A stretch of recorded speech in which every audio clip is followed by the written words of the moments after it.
Are you ready to learn everything there is to know about the Canadian Emergency Student Benefit, also known as the CESB? In my last video, I went highly in depth into the Canadian Emergency Response Benefit, which is the CERB, in which the government is providing $2,000 a month for those who've lost their jobs due to the coronavirus that has taken place.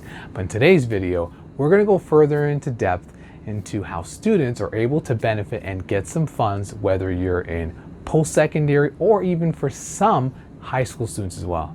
Stick around. What's up, you guys? It's Josh Tavares from TNR Wealth Strategies. Here in our channel, we focus on all things real estate, personal finance, and anything in between.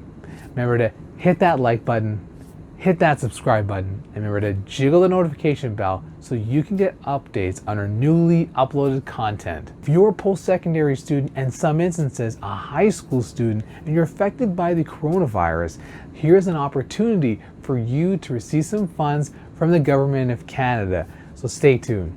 As of April 22nd, after many student groups rallying trying to get some funds for those affected by the pandemic that we're currently experiencing, the Canadian government created the Canadian Emergency Student Benefit, the CESB, to help post-secondary and some instances high school students during this difficult time who were affected. The Canadian government will provide students who either have citizenship or even residence $1,250 a month, which is a little over $312 a week for those affected during this pandemic. Now, if you're a student who has a child under the age of 12 or currently have disabilities, then you have the opportunity to receive $2,000 a month, which is the same amount as the CERB, but must qualify based on those terms. Now, keep in mind, this does exclude students who are unemployed and having to look for employment heading into the pandemic. So do keep that in mind. Similar to the Canadian Emergency Response Benefit, if you've already applied to EI, which is employment insurance,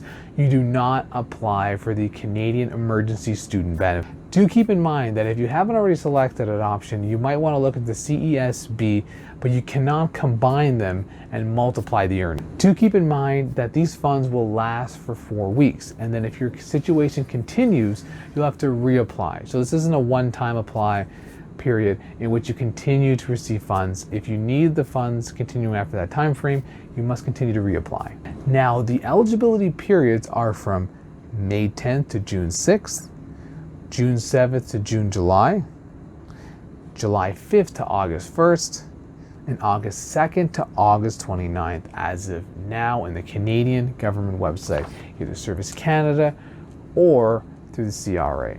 So do keep that in mind. Those are the dates. So as I said before, May 10th to June 6th, July 7th to July 4th, July 5th to August 1st, and August 2nd to August 29th, your eligibility periods to apply.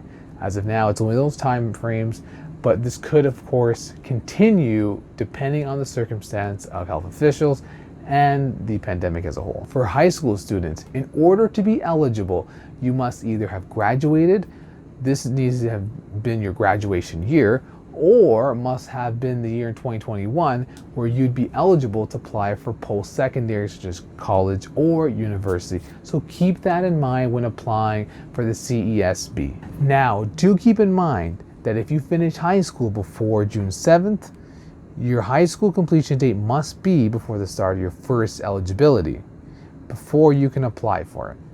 And after June 7th of 2020, you can apply for 2 eligible periods starting from July 1st to August 1st for that eligibility period. All in all, these stimulus packages are great for students and for everybody affected. However, these are all going to end up becoming taxes and many things that we're going to have to pay for, especially for millennials and Gen Z. So it's great in the short term to get you out of this funk, but it's going to be something in the long term is going to lead to higher cost of living, make things much more difficult to obtain a higher standard of living. So do keep that in mind, that in the short term it's great, for the long term it may cause some challenges.